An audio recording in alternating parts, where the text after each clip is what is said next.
Ye ka osa kasebo free Lawson 96.3 FM so a etwagu chanhosate ewo Lawson TV so amanwumre yi won so wonya bi ahwe na watie ehonom anwumre wakan ho na wo hwe TV no a ye mo adwo amwakọ aba na kai na sha no so ma mse kasebo yi ebesan so atwagu ewo abefotentan kase so Facebook aye Lawson TV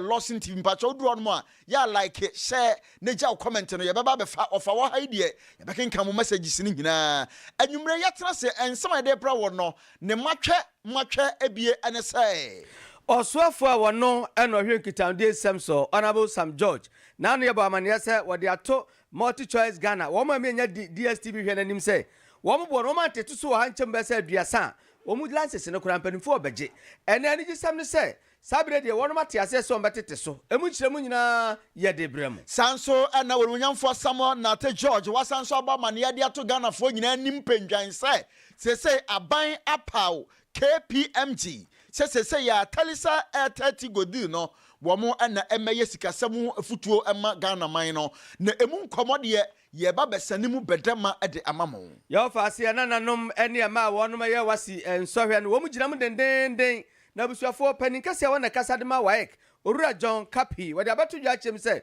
woma kiri nipa edunan na busuafo achechirefo ka ho adesuafo no bi ka ho vigilators wo mso kohwe supervisors no ebisukura ka ho na ekoba ne se nie yede mu nkyiremu ebrem na empanyimfo aka to adada se asam empanipa nipa no anepa ne ho asam wo na yesesa achechede wo panimogya dodo so a ensuo ne yede from Europe edema no wo ne nyina ne se Medical and Dental Council wonom ya man Ghana ese ho dwumadie awo man Ghana ha wo mo ne hwe etu ase ma ye ne na wo mo kye se enipa mako be se nan sabre wo mache wo mo acha sa wo mo dwumadi o mu di no eye kwawra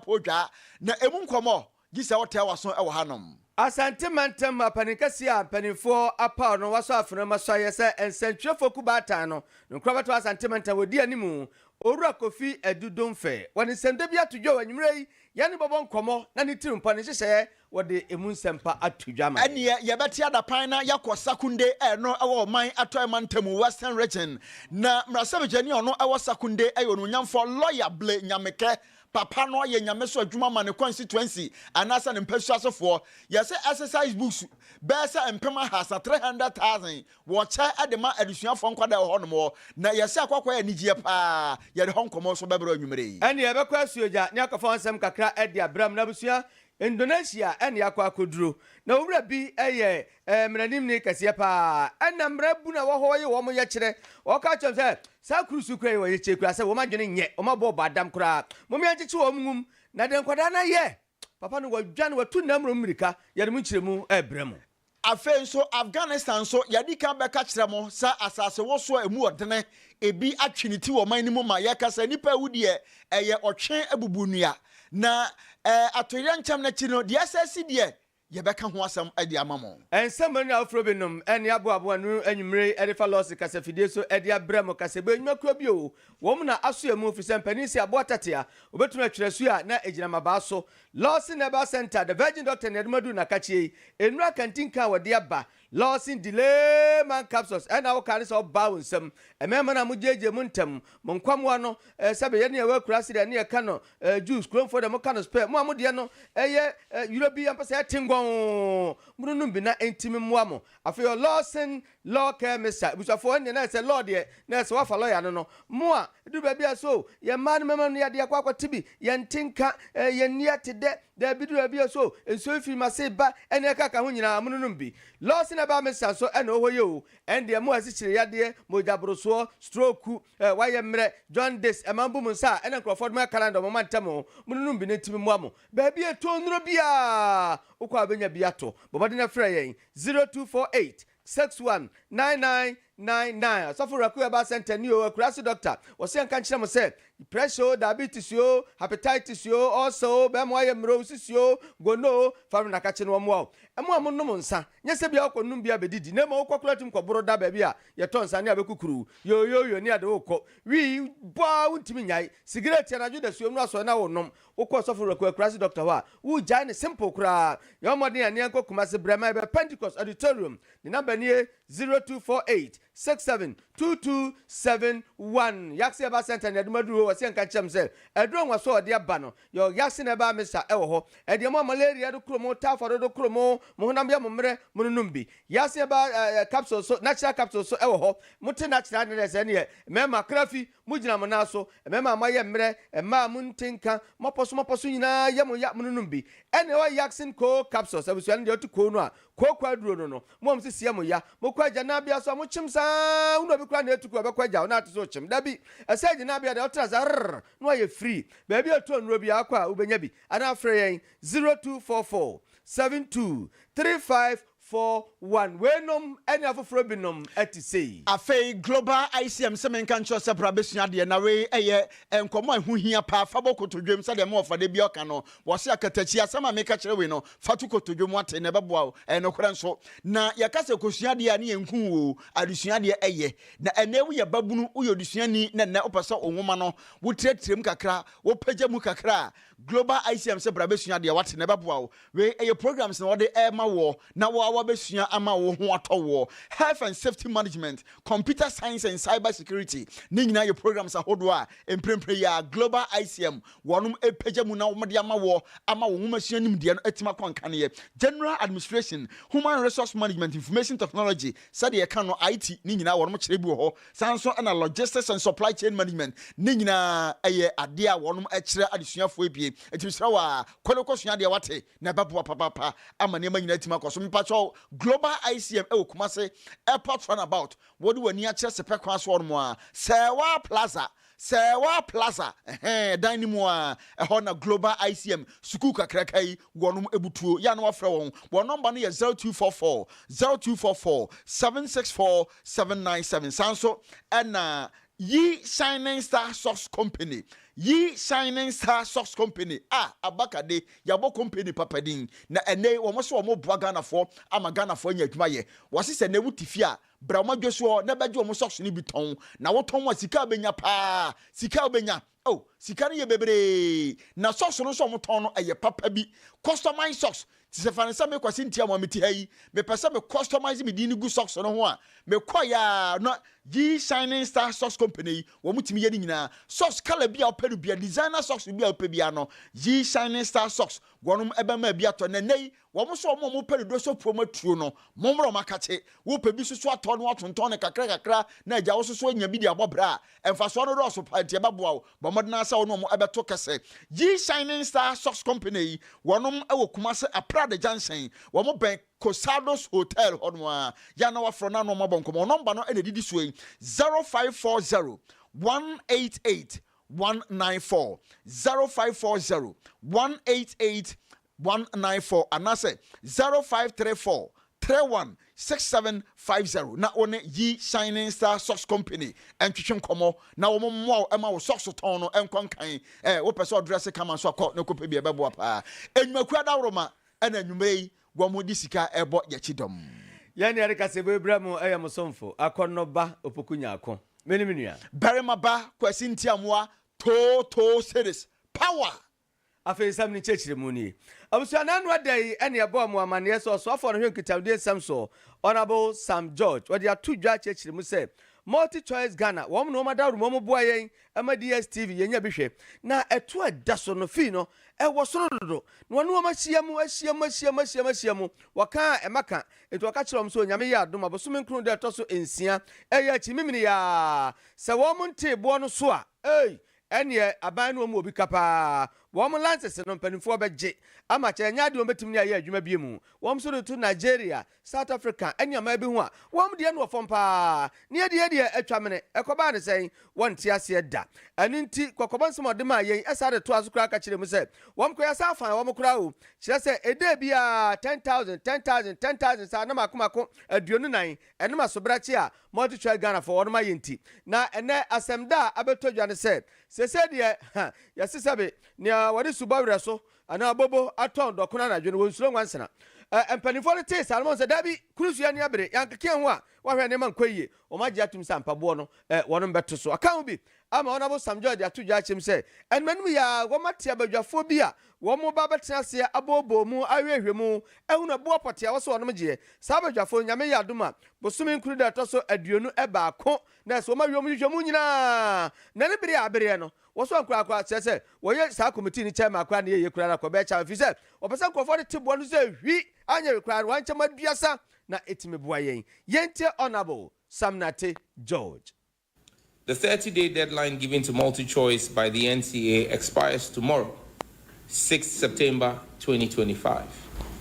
It will be recalled that the NCA had requested for a breakdown of the cost build-up for the various bouquet offerings by multi-choice in Ghana and in 7 other African countries on the 4th of August 2025. That information was not delivered by multi-choice. This led to the consequential imposition of a 10,000 Ghana cedi daily fine effective 14th of August 2025 in line with the dictates of the Electronic Communications Act on Multi-Choice Ghana. The regulator also served a 30-day notice of suspension effective 7th of August 2025. However, ahead of the expiration of the suspension notice tomorrow, MultiChoice yesterday reached out to the ministry and the regulator, indicating now a willingness to comply to address the pricing concerns through a consultative process, as was adopted by the ministry with the MNOs during the data pricing reduction exercise. Consequently, we've taken the decision to immediately establish a stakeholder committee comprising representatives from the Ministry of Communication, Digital Technology and Innovation, the regulator, the NCA, MultiChoice Ghana, and MultiChoice Africa. I will personally chair the committee. MultiChoice has requested a 30-day window for the committee to arrive at what percentage of reduction will be achieved. So let's be clear. They have finally accepted that there will be a reduction. Now they want us to discuss the level of reduction. I believe, as minister, that we do not need 30 days. 14 days is enough for us to reach this decision, inclusive of weekends. Observer, Honorable Sam Nate George, and attend canon, Unyamia Duma, Busumi de Tosu, you know, Bako Quadia, near Hunu, DSTV, a boa moje, a mobile to me, I will be nigh come. Na onmanyamfo Samuel Nate George amananso ha ene napa ne nam ne ho apaso nti yemboso a ne yemoboni nsem no mu a na ne abro onmanyamfo Samuel Nate George a friends and trofo an wadi to dwasa yadwo se Ghana aban apawo adwumaku a wo de yeba ne sikasamu ne kenkan a wo mabene yie wo mamu hanom ye from KPMG o mampani anasa aban na pawo se wo mo ne mprempre yai telesa 30 godil no wo mo na anya sikasamu afutufo emfama eye oman no anasa aban no na saa wo mudwumadie ehase ne ya na eye nafu amakomako aduosia abosom mienu asam ne yekan yo ana wono mo ba behwe na wo tototo ne ma yie asiesie ne ma yie eka bi eda ho no mo ene ma nko yie ene ma bi age agu ana age asaba mu nyina ewo talisa 30 godi mu nyina wo mo na e ba behwe abo akire aye ne kama ama ne ma nyina atimi adimu na yewra sam Nate George akire se saa adwumakoi wo mo ba beshase aye aboa se de be ya yakọ animu no 30 go ho no no ondwumadi omudi nyina enema nyina betime dimu na enema akwankan kama afa ye mobile network ni dwumadi animu na abra na omonyamfo Samuel Nate George wakasa no seye ana oche ne nsemu na yentie no ne yehwe na kakramda. ATC commenced the disconnection of power to AT's radio access networks across the country due to the outstanding debt. To avoid a national crisis that could have affected over 3 million subscribers of AT Ghana, the NCA directed AT and Telecel to immediately establish a national roaming agreement, thereby migrating all of AT's traffic onto Telecel's network to minimize disruption. It is important to note at this point that all of AT's services, and I'll be clear here, voice, SMS, data, and AT money remain intact. As Minister, I want to commend the exceptional skills and commitment shown by the technical teams of AT Ghana, and Telecel Ghana to pull off this integration under very difficult circumstances. It reaffirms our belief that with the right policy direction, we have the requisite technical expertise in the two companies to make a compelling case for the Ghanaian engineer. Government has appointed KPMG to act as transaction advisor to provide guidance on the future of AT with the goal of establishing a second strong operator to address the imbalance in Ghana's mobile market. The transaction advisor will also access government's shareholding in Telecel Ghana towards achieving the same goal. The transaction advisor has been given a strict 60-day timeline to complete its work due to the urgency of the situation. Yeah, abusia wei aye osofo mamu hwenkutawudi ho so afa so abafo kwantemponim die so badwema so wono ane soafo a Ghana wota no ne nyina no aye ne mampani power KPMG say ene wo mo na emeye transaction advisor na se sikasamo ntotoye ho dwumadie futuo edema Talisa 30 go di ni mu no na wo chechensimu na ono achi no wa mananso a wo ba mane adutudwa say ya kasai enipa besa ahasan a wono ye adwumafo a wo mo 30 go hono no se apopo ahopopo na se atiagu mo so adai a wo mu su se anhwe a ensesan we e bada anhwe na mo adwuma babo mo nanso yewura Samuel Nate George se yenka mo nyina ntia se mo obi ansuro mo obi ahwa community empo se adwumafo mo da mo na nya de e bepam obi a na yentie se de osisi kan no. On the future of staff of AT Ghana, the government will ensure that the approximately 300 permanent staff of AT retain their employment. I repeat, they will retain their employment, there will be no job loss. I have already met with the staff and offered them assurances in this regard. The transaction advisor has instructions to also consider the fate of the over 200 contract staff of AT. I'm grateful to the staff of AT Ghana for their candor and openness during my engagement with them. I'm fully aware of the gravity of the current situation on the workers, their families, and their dependents. But I remain committed on behalf of the government to protect them from any adverse situation. We will see sunshine very soon. Let me be very clear, and I need to be very, very clear on this because we've seen media reportage. This is not a merger. It is also not an acquisition. We're dealing with a force majeure situation, and the work of the transaction advisor and the recommendations from their report will lay out a clear path for the consideration of government. Yeah, Amanda say we ayonunyam for Samuel Nate George obaya mamu ha wono ene hweswa oyeswafo a wotonkra efiri aban mu eno enso so danchan so a abefo nimdie ne nkutahudie adwumadie nyina wono ne tua no wo mamu hanom wo ena yekotie no esan so hwe no ene ye ba sentimentum mu ha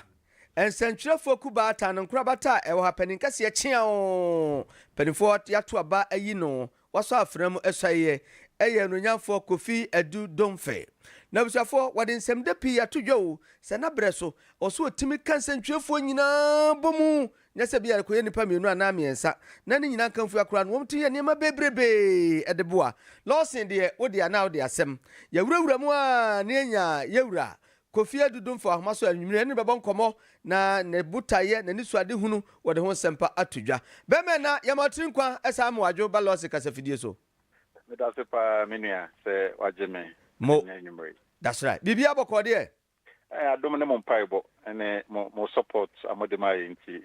Ejinamu painting. Yada Yamiasi. Yanyu and Miri, yes, I said, any papi, Nefro, and so won't see any number one. To so near Bonco Mansa. That's right. If you mo. What aroma? Say, we say a quabia, so central phone, bloggers, content creators in Yina. Yenyina wo bi e beka ho obi kura ho wonim se ensentwefo kuo no ekua fa so a ye register ne beka ho ye tuato osisa de ne nyina wo be mamu ada wo fan wadaroma chechire mu na amanfo aye krado tie o that's a paminia ye ensentwedu no hwa konkan sebi se bibia be confirm mu ba newspapers mu ama amansan atede ekoso a ensentwedu nanso ohe abefo fidia e friend no internet ya be ya hoso so eye baby a enema pi etwagu ho Sebi obi bia betimi asori ne e de bibia koto abefo tintan yi so internet yi so no wa friend ho se ono so ye nsɛmtwerɛni ana journalist o he Ghana mremu na yen hyeda ensi obi akwan se onkyerɛ na adwene obi bi ho wo eniema ekoso ne potema na se oman ne mu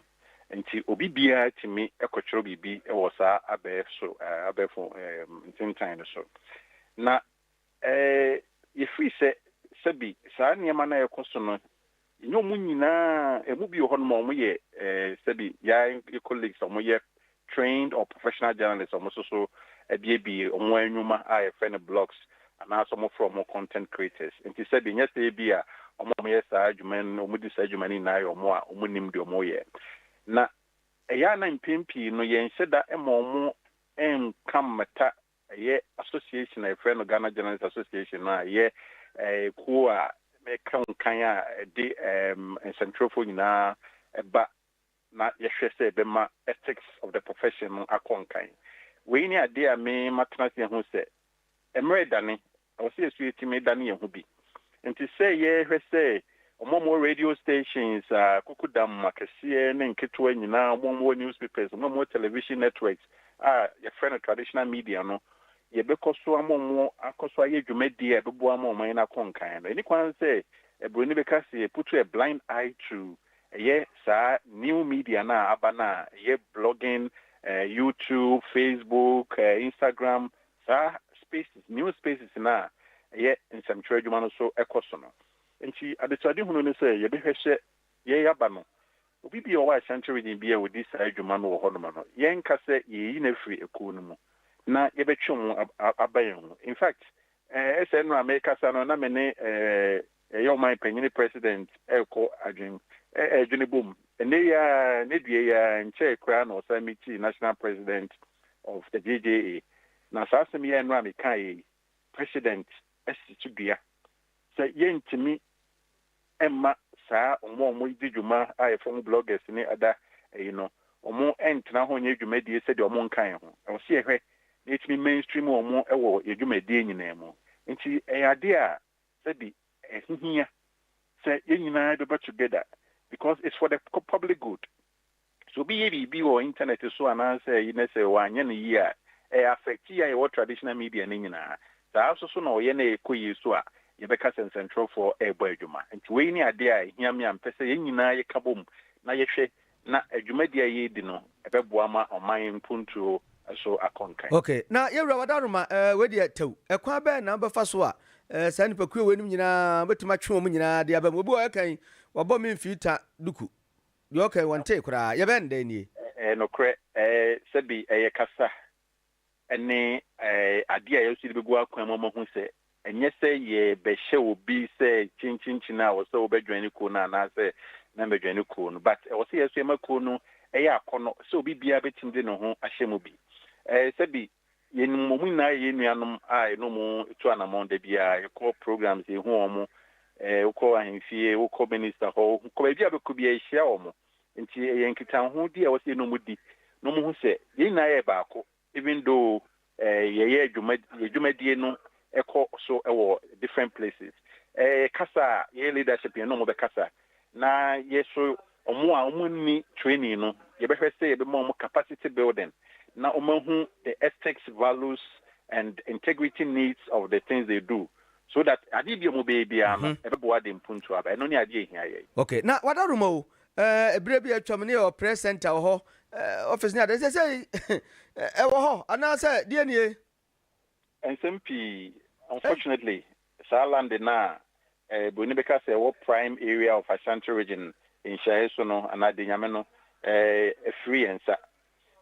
said yeah free ensa no minti chechem because na nyame na me wo so at that time no enyantie p the free ensa but e penkan ko and unfortunately during the swearing no Ashanti regional minister Edna Nutum say omobehwehwem de ya asase no free GJ for nsa na impomu hwehwemu no a mu wie no wa hyebo say obeboa eku no ama said yenya baabi a ebetimi edi aye baabi a ebetiesia ye ho anase we ne beka say office space nti no na enimani ni ya ye ne mpanifo ebetu ho anamon na yesu yedi me ka say GG Ashanti region ye office ni anase shia bria so eni nti ya rehosem de enso so ye behwe de nyame be na yetimi akonkan wa betu ho anamon na wada roma dodo no aso bisa say kwa be no befa so a wo betima be ka kuo no ho no abaye kuo mafisa na no amoto abayi na akwesa ase nipa kakra bi na eka kuo no ho anamotuo ne ye den and also ya de akoma so pa in fact within the shortest possible time ye two apura by media houses na ye nimpenifo ne ye members colleague journalists din komo hu hia say omunyina be join ku no forms no ye be roll out the processes say obi pese o join ku na obeye we no ye make say is the easiest that we can do new leadership no we have no interest to frustrate anybody who calls him or herself a journalist say obe register to become a member e bi akabemu no bi bia o se fata so also a member no obe a member ti ye show bi abo hia say obi ade no ho join because say meti here woni me din komo yi say me ye bi na senya obetimi aka na nka wo ye ko ba nokre nti hia en ameso so no menye saint nti maybe wo ha maybe bi amefota nti be se nya nipadoma a mo so betimi asitro o manu aka se bema bia wo koi de emoa ye ye ni se ye ni na ye nkamum into ha na mo nti en manim ya no and some trouble for this rest assured that leadership they be making sure say while person will register biano the process is easy for you and you get to become member as soon as possible mo we de ye da se pa nsem na de say de kan no abon komo no aprobo no ya momra ha number 1 why but that's fast so you Nyamishra fa Nyamishra yetawachi Nyamishra you abusafo ononyafo Kofi Edu Domfe wono ene chia ono no so afremu suaye nsanhwefo kuba atan no nkrabato asantementem ha wono ena wabeye president wafa na tienyu we mamie yesi woyo wupewuhu a wubenya woyo wupewuhu a wubenya na mpanyimfo so kra ka to da so fa he achechede so penimo jarodo a yedi nsuo fremu yurobi ma no asam ya me kan ne nwuma me tuo nyina ene seye ene wo ba ye man Ghana anomo a eku onum dindi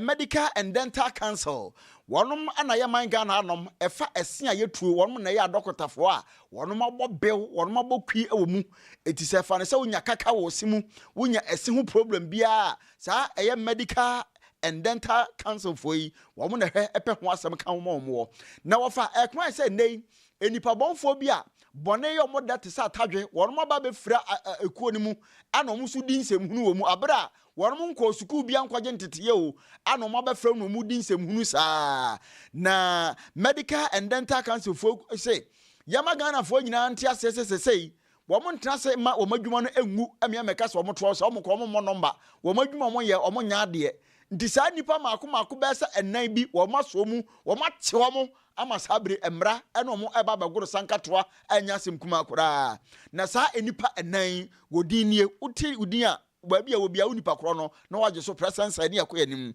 saa nipa nan de odi kan eye Kate Beidu wono no adwuma wo mu eye Osak Medical Center won sakna Kate Beidu ne adwuma ni din ade Osak Medical Center chese wono kura wanya kukuduro ade chese medical din kwampo na adwuma na oye no so obra chese woni tumi krata bia so oye adwuma no afedu otoso mienu aye Ebeneza Kumsin wono so adwuma ono ye adwuma wo mu anase ba bia ono ehye na adwuma aye E&E Medical Center eno ewo Gomua Afranse afedu otoso miensa aye Innocent Tagbovi ono wo Mighty Clinic no ewo Medina Enkran woye afei di otoso nan eye Ebeneza Sapon wono de baabi odu di ni dwuma eye Good Care Medical Center wo Swalaba Bukom na saa nkrofo yi medical and dental cancer for so ono to mo boase efi atwa mu 2024 no mo hyase se ono mo eye saa nkrofo yi so adwuma eno mo yo mu hwehwemu to mo hono mo no masoma no mo yo chese wo masoma nkrofo no mo kọ se anyabia omu otumi yeso mutimi de adwuma na krata akwa yeso mo ye adwuma no omu obi to mo hwehwemu a na ene registrar wono na oman mu hanom Medical and Dental Council da no aye Dr. Divine Ndombi Banyubala wono ene ensanchofo ne din koma woto ne boase ne saa nkrofo mako nan ya wakire wo no ekrofo aso mo kire wo nyina no wo chiachire mu na yentie sade wo kan asemo. Some of them are still under active investigation, but we have arrested 4 quacks and they are undergoing further investigations pending prosecution with the police. The second part is that we have also had practitioners present to us forged credentials. If you want to register with us, you have to submit evidence of your having attended a medical or dental training institution or physician assistantship training program, whether in this country or outside of it. And that is recognized by the host country, and then it meets specific benchmarks. We indicated that we have had 4 such cases of forgery of qualifications. In one case, there was a forgery of qualification from Ireland and Nigeria, and this related to the spouse of a diplomat. Just to indicate, without trying to create any anxiety, just to indicate that these things know no bounds, and therefore vigilance is the key. We trust, but we verify. At the Medical and Dental Council, we trust, but we verify. And then we had a fraudulent credential, certificate presented to GTEC for, assessment. But because of our collaborative work with GTEC, we were able to alert them that that document was not genuine and it was fraudulently procured, and so that they would take action in respect of that. We also had one case of a forged permanent certificate. This was a practitioner who had not yet finished the requirements of the provisional license to get onto a permanent register, that had gone to clone a permanent register and then put her credentials in there. Abusuafo enti oba ye man Ghana anomo a Medical and Dental Council sajmaku wo mo na doctor fo nyina wo he odwumadie so wo mo enene wo mo so mo atenasia ati nipa mako enan a chese wo mo no sa nipa nan wo che wo mo so no wo mo ni license ebi ni tumi krata enso wo mo timi tuse wo mo timi ye adwuma bra wo mo ni tumi bia wo mo ene se na wo mo che wo mo a wo panyi wato ne boase akyekire mu e de ama nipa ekwohwe no didin e de Dr. Divine Ndombi Banyubala and your Korean no. And your chile ya Barbara Wayek, one so actually, a nipa dunine. One more match woman, a churchill phobica home, a ducia phobi eka home, and vigilators, one man so and so be so kahon. Munim say, may one more chair was in so her, and no more chair brofone, a bin more chair, emas, binum so chair, arami, umujam den, a panicasia, one wakasa, Edema, West Africa Examinations Council, a Ura John Capi. Unani lost your bonkomo, Edia 2 judges share. One say, so as Ghana, and no much less any part do na you. Now, one more bobo, Dean, one more bobo school, be Dean say, Yaji Senior High School, a Kahubi, Abbott College, and was Antiba Quite, and a fe Achuma Kwangoma Presbyterian Senior High School, and a Fufropi, a Kahon, Nano Crabba Manessa Adventist Day Senior High School, and so Kumasea, Woman phone palm because you feeling quadran, Tom Cradama catch them said, Woman said no more general white office walk apreco. Nana, Ura, John Capiasa, dear to judge him said, Sir, would any Christian school, no, Kukurantumin so, I want so, or cried a Cheche Nibako, one in Quadano, or Macreti, WhatsApp group unti, upon a bar and Codia, Tuan and Quadano, Greg, no more chere, Ura, Ebenezer Fair, one also cried, one also Bradunquao.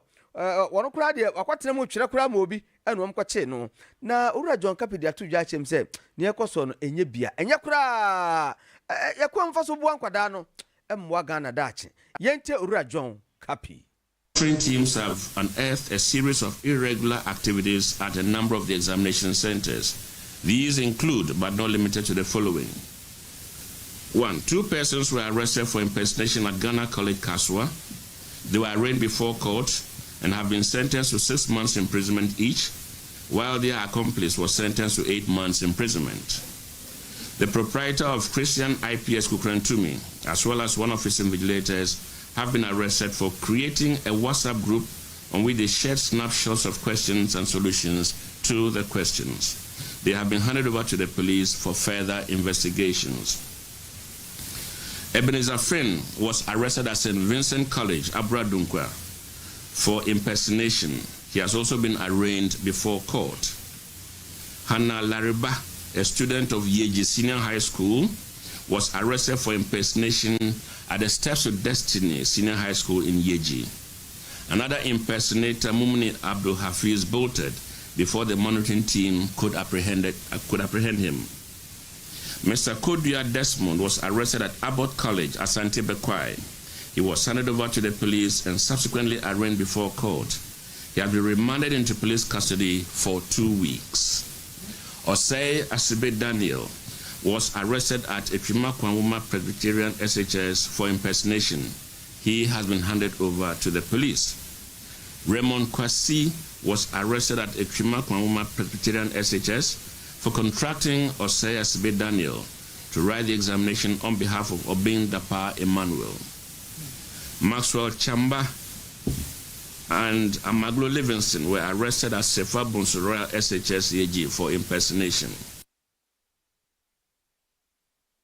Penikasi wakasa de ma West African Examinations Council Ora John Capino no na de agya ne mu a ye kan bo fo ye kirema ba o se na anu da ka so a eno nso chechefo bi sa bi kwotena mu ma binom a chese yeso mu kodam abusumi nsia nti abata ye tuamafo sebe ya obe na oba na yeso kodam na fe okọ prison ba sa komanu gari ni ade emwa so kwadan so ntrase nsua de yeso mu fa mu ba fo nkọ emfa nkọ enkonkonya asem na mutina se na de chef a kire mu fa mbe pass kama Yanko atifido mantemu northern region na yenkotie amanebo bia tew basisiye na amanebo no minchirechire mu yamanebo fo Filemon Adebuga ejina homa no so a wono ade na amanebo bebre yen Filemon anwumre memo adwo me pa cho me jo so na honam mutesen nyame adome ho ye echina nyame yadom na so domfo ade chene a Aliu Mahama Sports Stadium ade be na koso ade be na eba honom ma yentie we Sanya odi kan kai no echina ene NDC omo primary elections edifa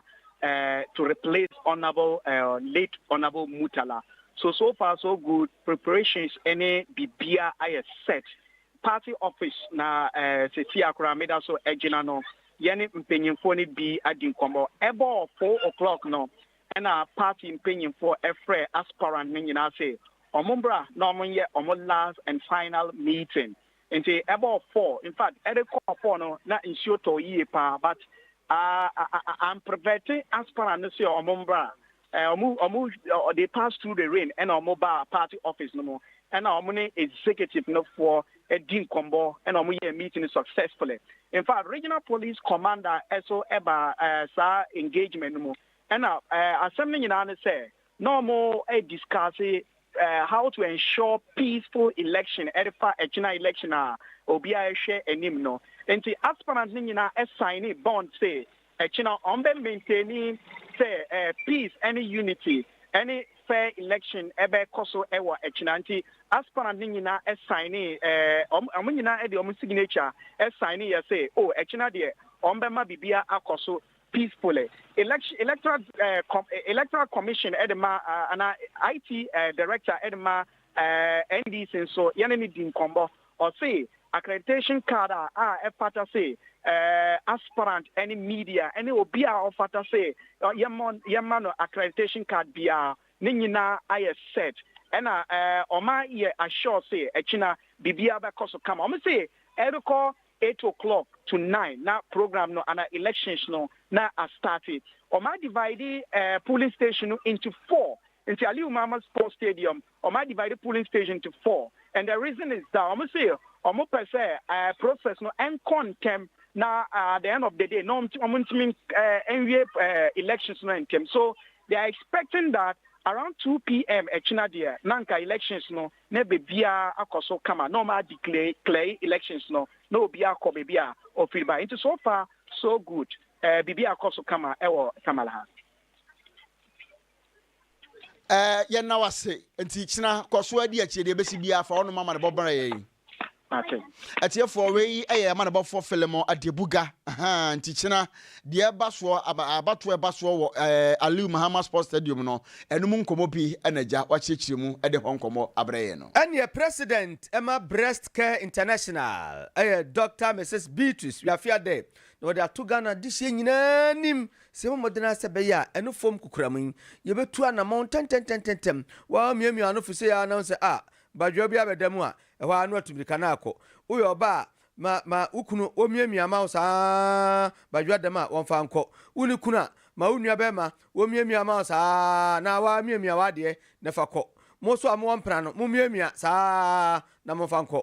wo behwe amamo na no ade atudwa chechire mu se dwumadie bi bekoso nyame ya adoma bosome edunda toso enan wo mo be no okumase ya chese ye be nante wi na afi wo ma hunsa ampa ye be hwe no fum ne nyama nyina ma ye dwumadie no o mapa ho entoma wo da futu ama se ya de be nkobusa amunyoku a wo mo se mo amunyoku ana bi ana no wosika wo boto memra awaka dabi yade ko nyambo next week wa bawai next week ni betu aka dabi wonna ho so no no abetakrewo ntakedene so nti yenhwe ho yie yente Dr. Beatrice we afia there entokwa de bebre ne wo wiase na entokwa ne bi wo ho entokwa hu sebe ehu hia se wo beko ate tokwa we die ehu wo mfaso entokwa yesi ye nyina de ehu jimne ye kontokwa no ye didi yare ne sunkonim so it's a fight that is worth fighting for obi afa ne ho nyim ne nyina ye kan ye hu bomu a ene ebetimi adi sunkonim na so obi agya ne ho na obi yire ne ho ko a etimi ni nkonim nti ye nyina afa ye ho nyim we are stronger together adani dru ha 4th October fawatale bia wo yempe party colors yenkoka party asem yesre breast cancer emfa ho ne party awo nti obi ana wo de bibia osabeso bia fa na shebra ne yebejo fefefe ye nyina ya nanti abom ewiase nyina hweye nti ese yenso ye emma ewiase ehu se yenso ekono ye kubi yenso ye nuanu a eyen ya yenso ye maame nu a eyen ya ya dofu a eyen ya nti yenso ye pese ye ne de bre ewo no anu ase na ye ja a better future for yemma ene ye nanam nsese wo mo beba ebetu yare we sanya yeto no nti se ye nyina aka bomu a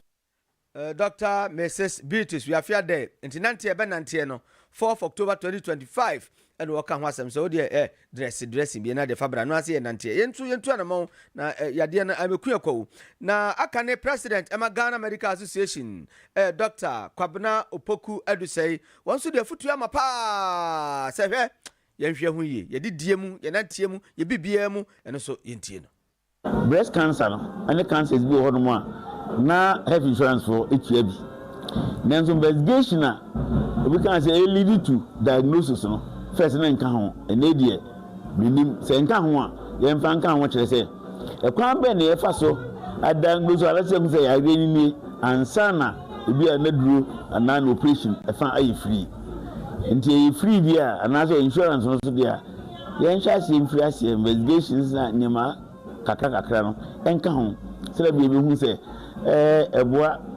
ye ma ni ememba kwan bi aban we fa so aboa ye ma ni ememba bunyanso ye mfa so bi se kuruma no nya hoto a se bi aban so enya hoto unya ewo no fuyi die which nya breast cancer oyo oba e be mo o mu se ema no na etanya no kese na mo ayetu ye first one say individual ankran na omontra nchake omo no fum wu se ampa yenta ncheke ho tinade sede kese pa ene se ka ban moa na national health insurance no se unya breast cancer bia okwa na nka fa ka kese no a na se tima fa ni nyina akura mfa ka kese no ne ntimi mo asabe ya obi ansuro no obi abetima kọ na kwa ya asabe akọhwe eno ba sa ebebo pa former president Ghana Medical Association Dr. Kwabena Opoku say ena yete na desidi afei yekọ eye atoye mantamu western region na sakunde ne aduro na mraso badwani a wogina ode ma ade hye wo mu wo sakunde abato mpesua so eye lawyer Ble Nyameke papa na ye nyame so adwuma papa akyesanya asem ketewa o ene wokɔ ne mpasua so sɛ ya adusuafo nkwada saa bre ya bie school wo mo ne mpasua so nyinaa wo mo ba be fili wo mo ani agye papa adaya yɛsɛ exercise books bɛsɛ 300,000 mpem ahasa ana wɔkyɛ ade ama ne mpasua so fo nkwada wo hɔ nyinaa o fo obia nyibi mfa nsua de sɛ de bɛyɛ nwoma sua o mbetime nya ho mfa so pewa na abra wo tu sa anamon anas wo pause adwumadie ho ntoma no wɔka sei na yɛnti onumunyamfo lawyer Blay Nyameke resetting agenda na yɛn papa Mohammed Abel yɛpɛde bibiara ɔtɔna kwem pɛpɛɛpɛ nti sɛ yɛkɛde free education ampa or the education or free onye free wɔ abra mame ontumi nye sika to exercise book mame ntumi nye sika onto pens mame nye sika on mal o ne balor fe mame nye sika onto trunk and chobos na mattress man namba mu nko school nti da me ade no na Lawyer Blay owo sekunu ye MP de me sekunu no o de sinenyo de ampala opede education or free ampa yepede primary schools government schools no owo sekunu no or one of the best in the region into yenye Ghana Education Service when monitoring and evaluation department wo yenyuani be ejuma na yama wahwe schools a wo friend won won lo to achew na yaboa school a won bo won modern no monitoring and evaluation team no nyuani be ejuma na wetum wa ma won modern bo no wa den wa kwaso yeah abusia wei onunyamfo lawyer Blay Nyameke ena yikotie no yemra sem dwani de ma de se a ewom ewosakunde na enu achi no ana wo kire sika odi wura mu sa books ne pens ne pencils ya wo toto ye nyina wo de ma de suafo nkwada wo ne pesua so no wo kire sika odi komu nyina na yentie ne hwe ne mra tina yele che no aye 300,000 nobo 1.2 million Ghana cedis nkanu 12 billion and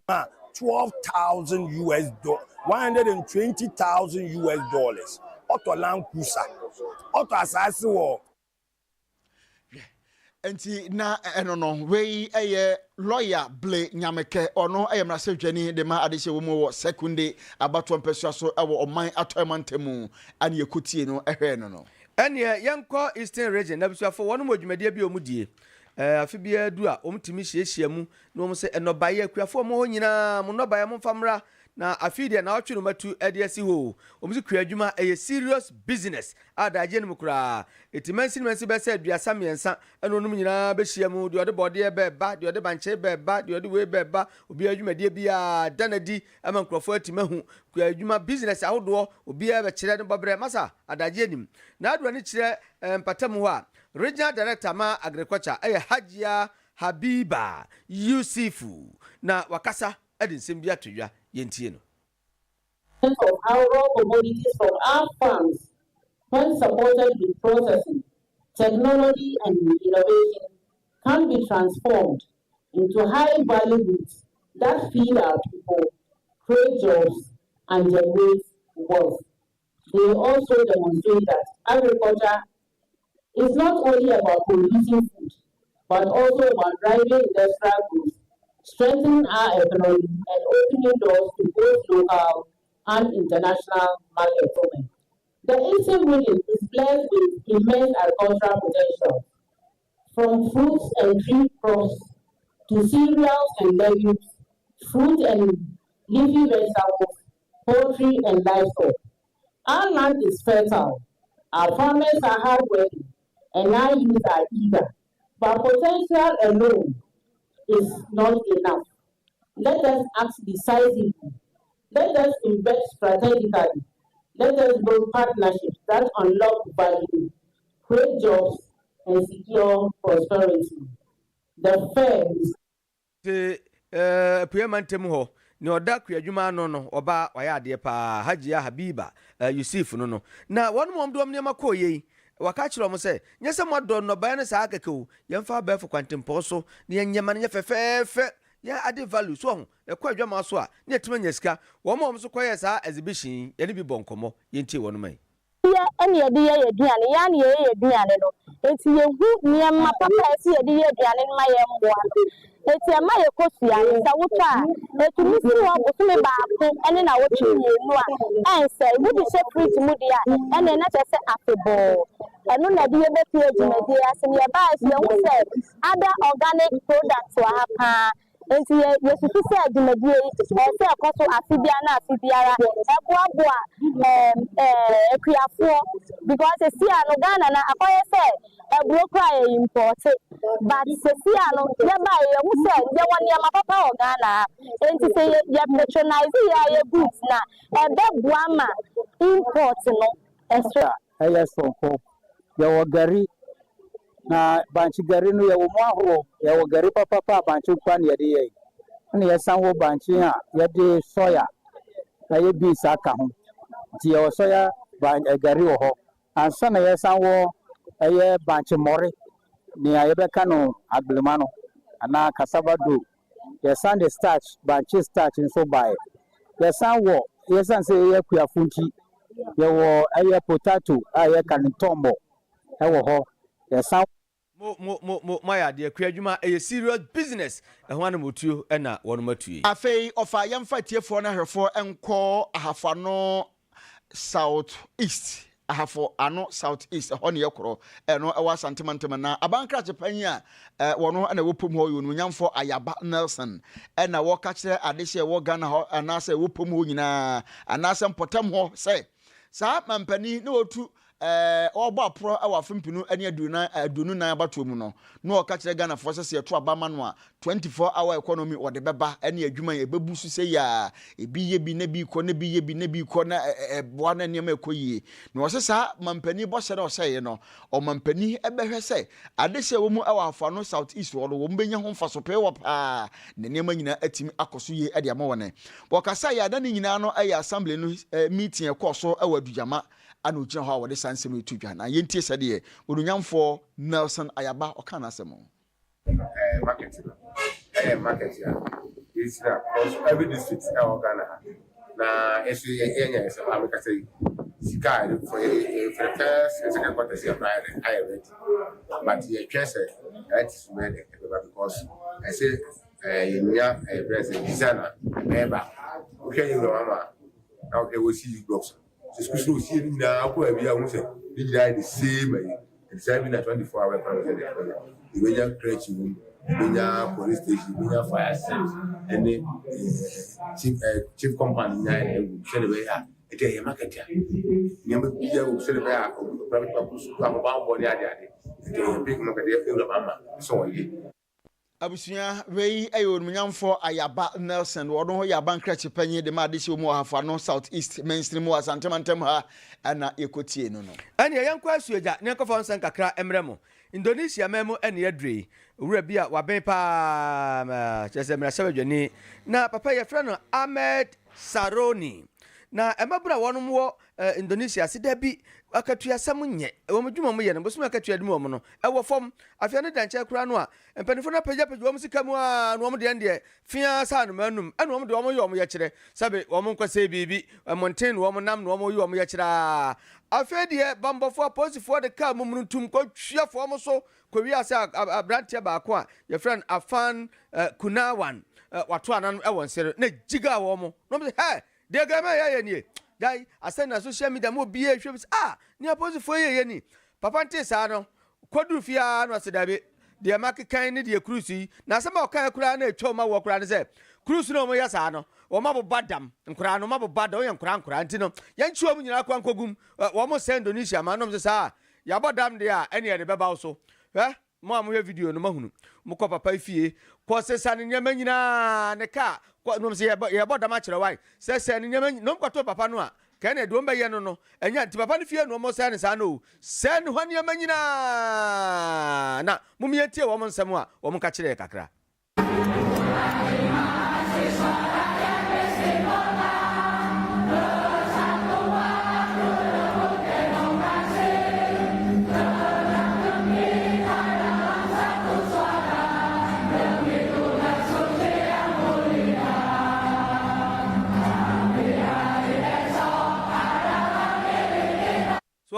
wɔn mo si jamano no wɔn so se abadam ene ye boda ma kire wo sew ne ma nyina papa so wadwena kwatena Singapore ene wo hwe de wo mo ye no wo se kromo wo mu nim se obi a won sa ma obiem kura ho asamodin o Ntiamoah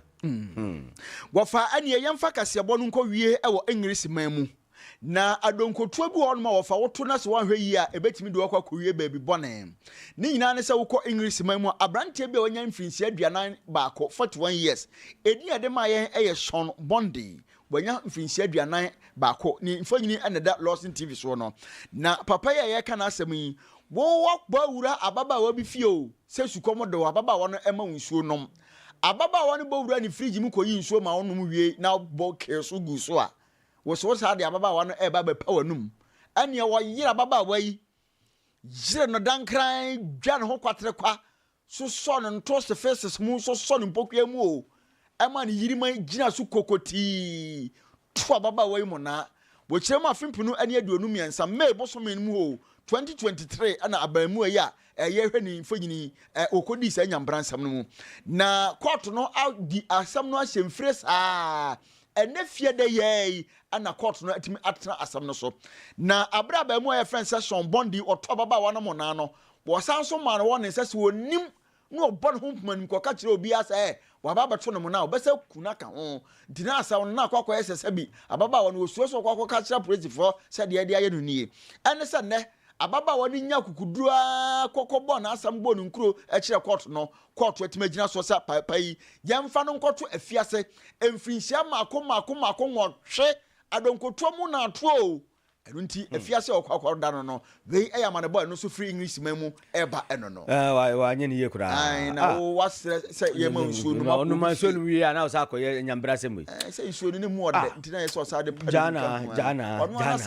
yo awusiafo madaroma se de dika kaye no tata betu atweresu a ne gina maba so Jackson Herbal Center busuafo wabeso Yasin bi na kase wetim dia brem ne number ne 0244723541 Lawson Herbal Center the Virgin Doctor delay man busuafo mo pebi no nom na mo frɛ no 0248619999 safora ku eba Kwasi doctor no wono so bomadena na kɔ mo nom sa cigarette ni wiam pese mu ja munyai wai na nya papa mo frɛ no 0248672271 afei global ICM se brabesua de enwumasua yenti wo bomadena akɔ nom no maboa wo wonom awokuma se airport runabout wo de wani akyɛ sepe ekwan no so wonom a se wa plaza dan ni mu a ɛhɔ na global ICM mo wo mpacha bibi kyerɛ wadwene so a ya no from ɛfa courses and programs ya wonom edema disuafo number no 0244 764 797 afa Ye Shining Star Socks Company me ba chotie ni pa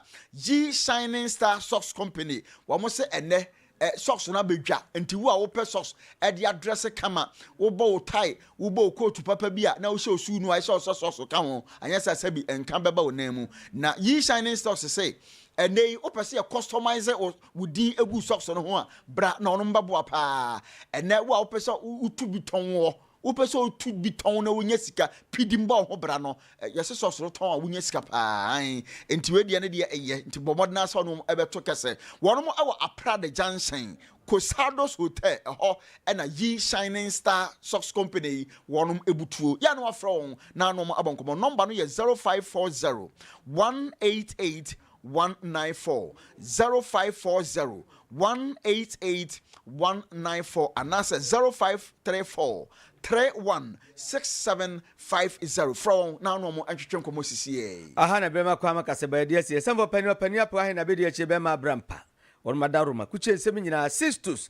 asona ba na afi Anthony Emisa kekensia women Linda Nana Mahama Bridget omunyina yo mafam de kama apesema kafo mienu anwumrei ye de katrema abegun samudo wanum nyina ho asawu ayemosomfo Akonoba Opoku Nyarko mini nua bema Barimaba Kwasi Ntiamoah to said this power yadama se ya mu nyina mo na ye nua baba ko e di ni birthday ka de ba ya no me yefi Abigail da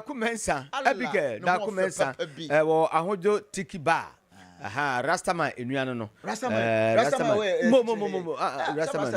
etina na woda Rastama enuano nti mame ya matrim kwanya me nshira pa ai wo yire mame